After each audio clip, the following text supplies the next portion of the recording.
Bismillahirrahmanirrahim. Inshallah, we'll be covering tonight the summary of Surah Al-Lahab with the reference of Quran, case of revelation.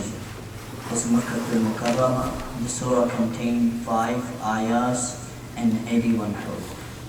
If anyone read and recite the surah based on the numbers with the letters, person will be rewarded with a minimum reward of 810, and same amount of evil deed will be erased, and same amount of time person degree will be elevated in the eyes of Allah subhanahu wa ta'ala. The sabab nuzul, which caused the surah to reveal to Muhammad sallallahu alayhi wa sallam, with the reference of Ibn Kathir, there is a hadith in Sahihain, means Bukhari and Muslim, that when the ayah revealed وَأَنذِرْ أَشِيرَتَكَ الْأَقْرَبِينَ, instructing Prophet Muhammad sallallahu alayhi wa sallam that talk to your family, your beloved ones, your tribes, your own circles, community who are very near and close to you, and invite them to Islam and ask them to give up from the kufr billah and shirk billah.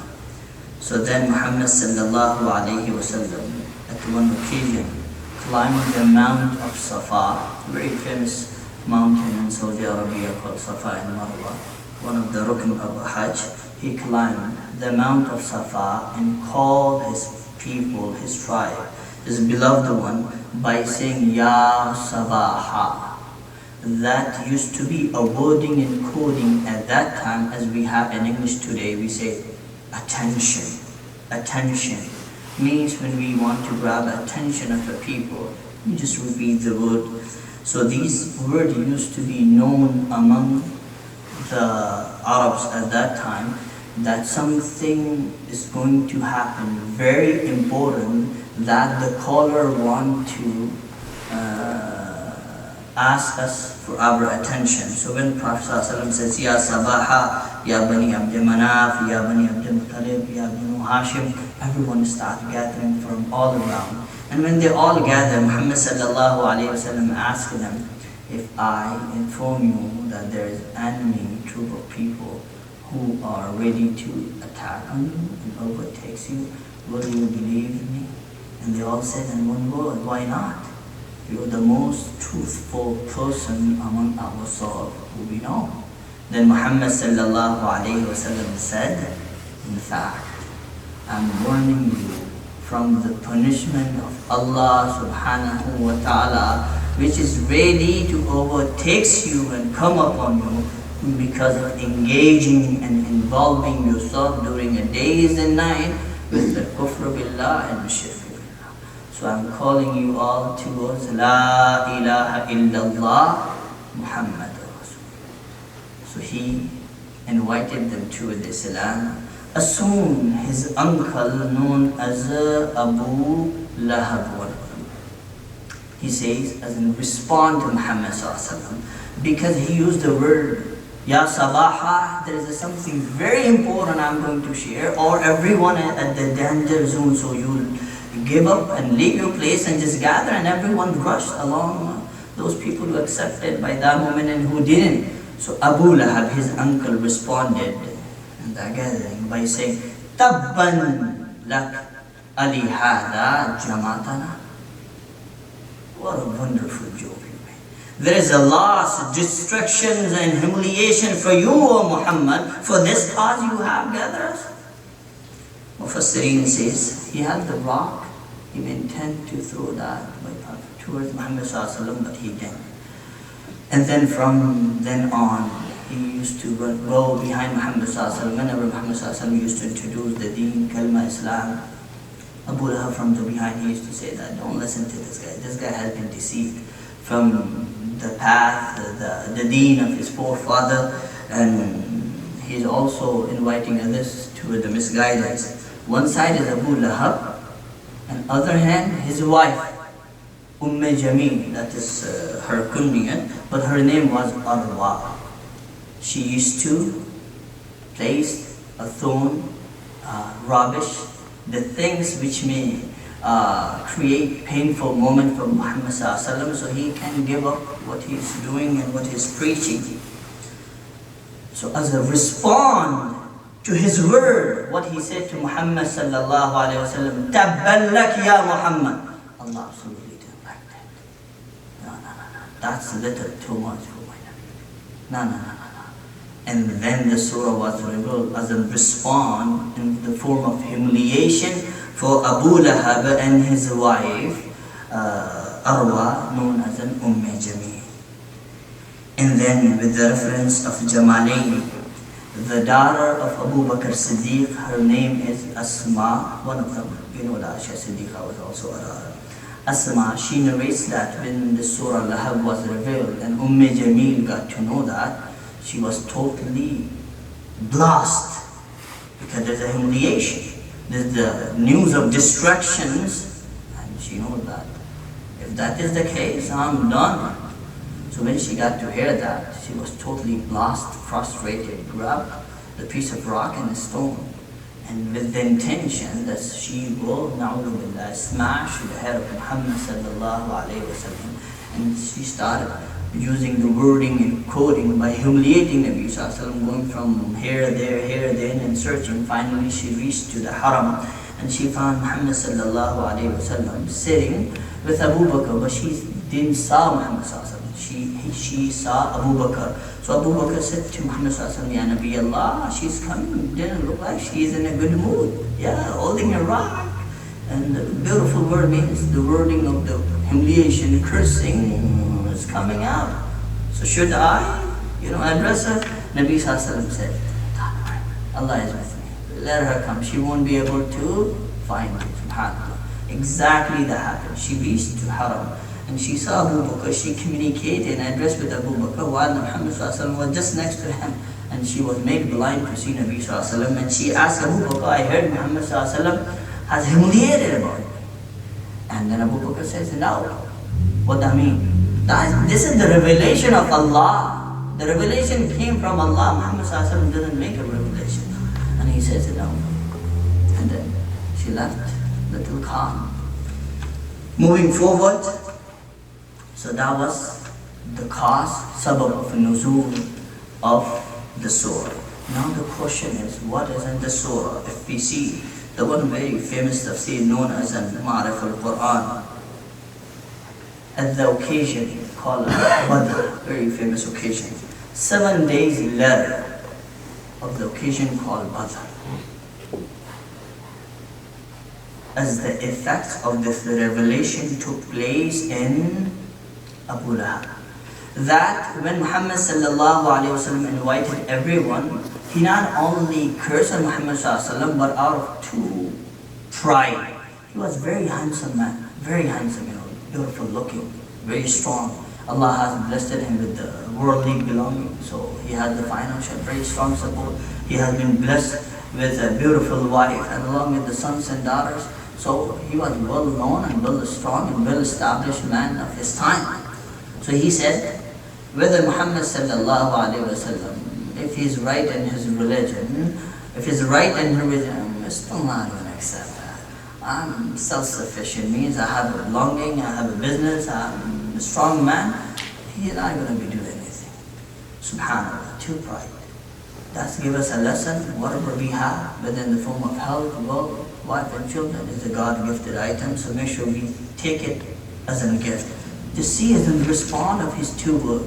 One, he seek the humiliation for Muhammad sallallahu alaihi wasallam. Secondly, whatever was given to him as a blessing of Allah, he took it into pride. So do you know what happened? Allah says, "Tabbat yada abi lahab wa tabba ma aghna anhu maluhu wa ma kasab." Wow. Both hands got into the loss. Means there's no way that he will be saved. Ma aghna anhu maluhu. His wealth, his soul, his family members, his beloved one will not be beneficial for him. And see that what happened. The 7 days later of the occasion of Badr, he was affected by the disease called adasa. Adasa in Arabic means some sort of pimple. A bump took place anywhere in his body, And then you know what happened with the time, the bump started increasing, and the effect of the bump or the disease was found into him in a way that his body started getting decomposed. And as the body was getting decomposed, the very, very, very bad odor started producing from his body. To the degree, he was a wealthy man, handsome man, mashallah, was blessed with a beautiful family, that his family member decided to put him in one side in a room. And everyone with the time started avoiding to even go nearby him. And do you know what happened? With some time later, when his body got completely decomposed and the bad odor was produced, a bad smell to the level that people even stopped passing by him, and they left him in the room, that he died in a situation that no one knew. Some days later, but Ibn Kathir says 3 days later, family got to notice that he died. When even they got to know that he died, family members, among his sons and daughter or wife, none of them decided to go and touch do the funeral. But in fact, a servant was hired to take his body and throw it somewhere where the people throw a rubbish. That was how he ended. That beautiful lesson to us. A beautiful lesson to us, my respected brothers and sisters, that always be thankful, always be appreciative, and always be humble every stage of our life. That was the result of the dunya. What about the akhirah? Allah subhanahu wa ta'ala says, سَيَصْلَى نَارًا ذَاتَ لَهَبٍ وَمَرَاتُ. That was a great lesson for everyone. But hereafter, him and his wife, both will be placed in hellfire. That al-hatab means as he was helpful, supportive to her husband on every occasion, to her Muhammad ﷺ and the hellfire, she will be helpful to her husband again. That when the Abu-Lahab will be jumping around in the hellfire, she will be holding him as a couple, and she will be throwing the fire on him. So make sure he gets sufficient punishment for the error he creates against Muhammad sallallahu alayhi wa sallam. Not only that, Mufassirin mentioned that with the reference of Miftahul Quran, that Jamil, the wife of Abu Lahab, she used to have very expensive necklace. She used to say, I will sell that necklace, and whatever cost will come as a price, I will use that funds in the destruction and the humiliation and the disturbing of Muhammad sallallahu. Allah didn't like that. Absolutely her intention. And then see, fi jidiha hablum min masad. Ayah condemning her plan, saying, don't worry, you will get that lesson in a hellfire, that in a hellfire she will be placed the fire necklace, and through that which will increase her punishment. That gives us a lesson, my respected brother, that one thing is very important in Islam, showing the love of the Prophet, a muhabba of the Prophet. We all should have it. And that's only having muhabbat is not sufficient.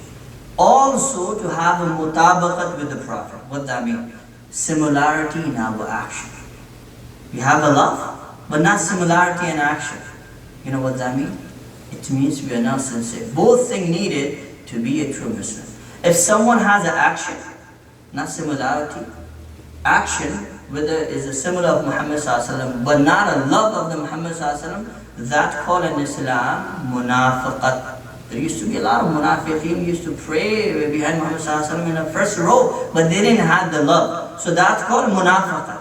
If someone just has the love, say, I love Muhammad ﷺ, salawat ala nabi, just love, day, night, just love, but no mutabaqat, similarity, what he did, we don't do it.